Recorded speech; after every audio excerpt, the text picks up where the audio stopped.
2002年6月23日，一声清脆的汽笛声划破了乌克兰黎明时分的天际。隶属于俄罗斯西部军区铁道兵部队的伏尔加号装甲列车，庞大的身躯再一次让世人吃了一惊。我操，苏嘎布列！装甲列车这种似乎上次听说还是在二战时期的老古董，居然还能开上铁道的吗？一时间，各种营销号如苍蝇一般凑了上来，各种比某乎还中肯的评价纷至沓来。这必然是俄军自己用普通列车改装的，俄城专列，库存多年的二战货都上场了，完了。灭了！就总之你能够想得到的与想不到的那些瞎话乐话各种各样的段子，只能说那些只是为了流量连良心都可以不要的人能给你编出来，哎呀，就真的是非常生草。实际上这列装甲列车从头到尾都是二战之后的产品，而列车本身也是完全独立开发出来的一个武器系统。而更加传奇的是，装甲列车其实从未彻底从舞台离开过。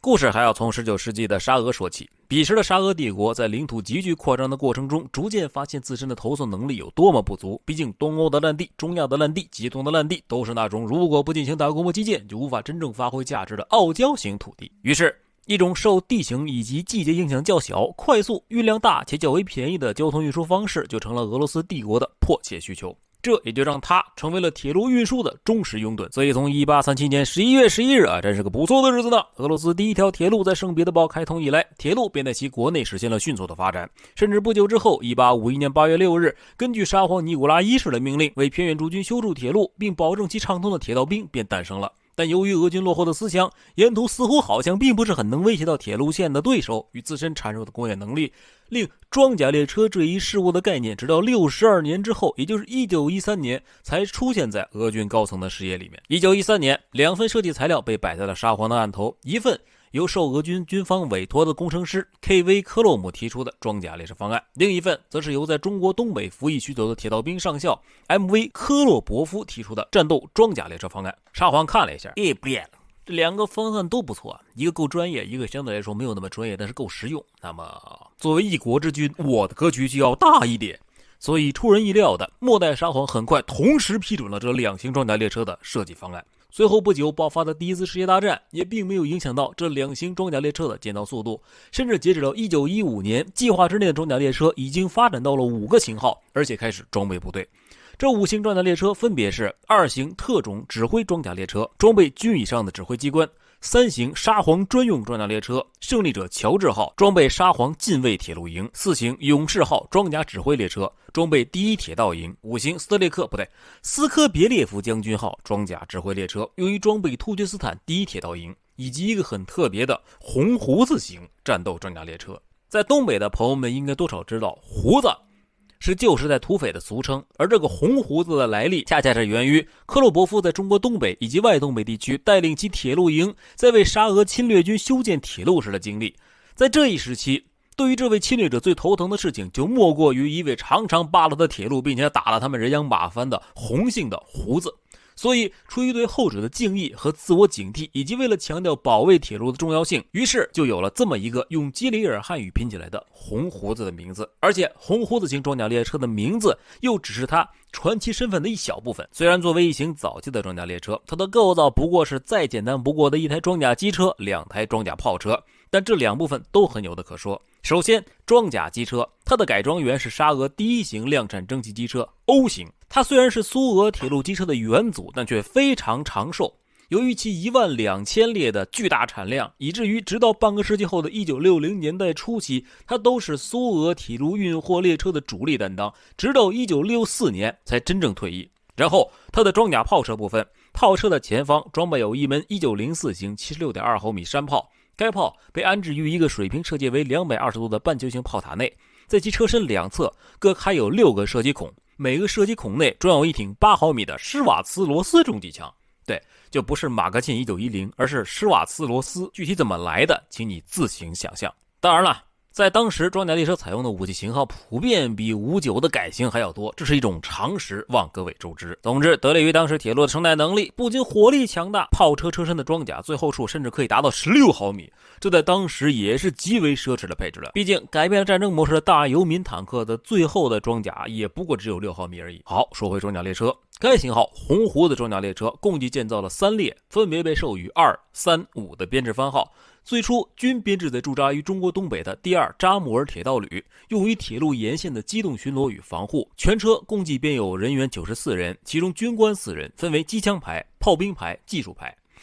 就平心而论啊，就一战时期的武器配置而言，红胡子不能说是毁天灭地，四舍五入在当时也是一座移动要塞了。但是他的第一次出击却并不那么顺利。1915年9月，刚刚列装不久的2号装甲列车奉命接调至西南方面军。同月23日，该车参与了支援102步兵师第408步兵团的战斗行动。而在此次战斗行动之中，被赋予厚望的装甲列车，在被炸断了前后铁轨之后，成了一只动弹不得的大王八，车体惨遭奥匈帝国火炮的全方位狂暴轰入，从而损失惨重。在不得已的情况下，列车指挥员克拉皮夫尼科夫中尉只得下令撤阻汽车，徒步回到己方阵地，比较狼狈。经过此次事件之后，俄军逐渐明确了装甲列车的应用限制，即它可以实施铁路干线沿途的争夺，但由于只要铁路一掐断，它就得趴窝，所以拿它打突破纯属没事找抽。但这次群辟也让俄军得到了教训，即自此之后，装甲列车便开始在炮车的前方和后方挂载平车，并装载一定数量的铁轨枕木，以防在铁路线被掐断的时候又变成了摊子，一定程度上强化了生存能力与机动能力。很快，时间来到1917年，和被帝国主义拖入深渊，终于爆发库迭塔的祖国一样，装甲列车们此时也是疲惫不堪。截至当年，沙俄一共制造了15列装甲列车，其中2列被完全摧毁，而剩下的13列装甲列车之中，亦有6列由于机械故障尚在修复，实际在役数量也就只有7列而已。但是这并不影响他们在未来的舞台中的重要地位。因为随着11月7日一声炮响，工人阶级与士兵阶层迅速团结在了红色的旗帜之下，在一切权力归苏维埃的口号中，红军获得了境内绝大多数机车制造厂的控制权，白军也运用其控制了机车厂，大量的生产着装甲列车，甚至连以农民为主的绿军都自己焊出了1列装甲列车。在这场全俄吃鸡大赛中，装甲列车因其强大的火力、便捷的投送能力与相对不错的防御力而大放异彩。此刻，俄罗斯的辽阔土地已然成为了装甲列车和骑兵的乐土。交战双方都积极地运用铁路，通过实施大规模兵力输送来夺取城市的控制权。而在那些远离大城市的乡村地区，则是骑兵、马刀和塔枪卡，也就是搭载了机枪的马车的舞台。在这段装甲列车的黄金时代，红军利用其正规化、统一化和标准化组建的装甲列车部队，发挥了极其的重要的作用。1918年，红军获得了全新的 PSU 装甲炮车的图纸。该型炮车每节装有2门76的2毫米野炮与12挺机枪，最大装甲厚度达到了24毫米。次年，基洛夫工厂的工人们在加班加点的情况之下，完成了基于 O 型机车的装甲机车，以及使用普通客车和货车标准化改装不同类型装甲车厢的尝试。随即，工人和士兵们的思想结晶就被发往了红军控制之下的各个机车厂，并大大提高了装甲列车的改装与组建效率。到1919年1月4日，基于红军装甲列车数量暴增的情况，在革命军事委员会发布的第59号命令中，将所有装甲列车区分为战斗与战备2种状态，其中处于战斗状态的装甲列车又分为装有2节装甲炮车的1号战斗列车和装有2节152或以上口径重型火炮的2号战斗列车。而处于战备状态的所有装甲列车车厢均要根据命令可随时与1号与2号战斗列车实施接驳，以进行街头霸王式的增强。到了1920年8月5日，随着装甲列车性能不断提升，红军将执行作战任务的装甲列车进一步分为3种类型，即由包括2节装甲载员车厢、2节装甲炮车以及1节装甲车头，载员162人，以及28节各类战备车厢的 A 型突击装甲梯队，由1节装甲载员车厢、2节107或112毫米火炮平车、4节装甲机枪、4节机枪平车和1节装甲机车头，成员46人，以及9节各类战备车厢的 B 型轻型火炮支援梯队。此外，B 型支援编制还有一种装备有1节152或203毫米火炮平车、2节机枪平车、1节装甲载运车厢和1节装甲车头，编制57人，战备车厢7节的重火力支援配置。同时，红军的装甲列车在执行任务的过程中，一般会搭载一个由300多人构成的步兵营。这个步兵营就很好玩。由于他们的主要任务是在铁道战时对敌人的装甲列车实施跳帮接旋战，以及在列车实施铁轨修复的时候护卫列车，所以这群人四舍五入也可以当做马润看待。所以，当我得知他们一般由最精锐、最勇敢的红军士兵组成这一大前提的时候，我真的感觉自古马润皆精锐的属于是。此外，为了防止小股敌人对铁路实施破坏，红军还大量的装备了各种铁路机动装甲车以及装甲巡道车，极大限度的保证了铁路运输的通畅。而相比之下，白军的装甲列车的生产与配置就要乱得多，毕竟最新型的装甲列车的设计人员以及技术骨干都投奔了红军，再加上丧失了大部分的工业区，导致他们的装甲列车要么就是缝缝补补的沙俄破烂，要么就是临时抓人凑起来的怪物。尽管在总数上面，白军的装甲列车已有100余列，但大多数都是轻型装甲列车，而且由于维护人员大量缺乏，这当中有很大一部分都在后续的战斗之中被遗弃，并成为了红军的战利品。而其余的一部分则在对苏维埃政权的反扑失败之后，被迫逃到了当时的中国东北地区，成为了著名诗人三不知中国新作战的先驱、复仇者、东北第一大嫖客、军阀张宗昌的雇佣兵，在另一个战场上横行一时。但那又是另外一个故事了。我们先说回俄国国内，截止到1920年10月1日，红军共计装备有装甲列车和铁道炮103列。到了内战结束之时，仅处于战斗状态的装甲列车就有122列。而之前提到过，装甲列车的战备数量是要远多于战斗状态的数量的。于是1924年9月，红军装甲列车管理局制定了整编方案，即将现有的105台装甲机车和326节各式装甲列车整编为105列装甲列车，其余装甲机车以及车厢全部报废或挪作他用。同年12月31日，所有的装甲列车均被赋予全新的编号。1925年9月17日，红军装甲部队临时作战条例发布，其中对装甲列车的编制做出了如下规定：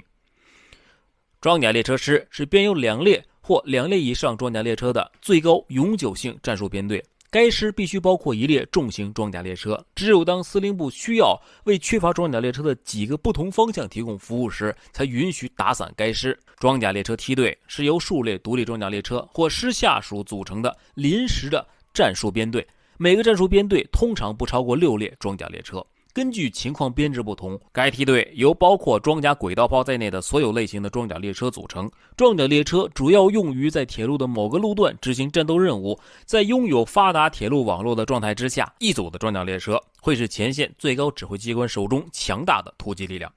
1927年8月，红军第一副总参谋长 V.N. 列维切夫在给革命军事委员会提出的建议报告中称：1. 装甲列车基本编制应保持不变，只有少数装备重型装甲列车的武器需实施改进。2. 以原特殊用途重型装甲列车为基础，组建铁道炮兵部队，为其装备拥有1门180火炮或2门120火炮的装甲列车。3. 新组建的重型2连制火炮铁路营将装备4门203加农或4门180加农，其可用于陆地火力支援，但主要则用于海岸的机动防御。目前法国与美国的机动岸炮是其主要的岸防手段，故我们今后也应大力发展岸防铁路机动设施，此举将大大增强我国的海防。4. 为该部门的180火炮营配置342人，为203火炮营配置366人。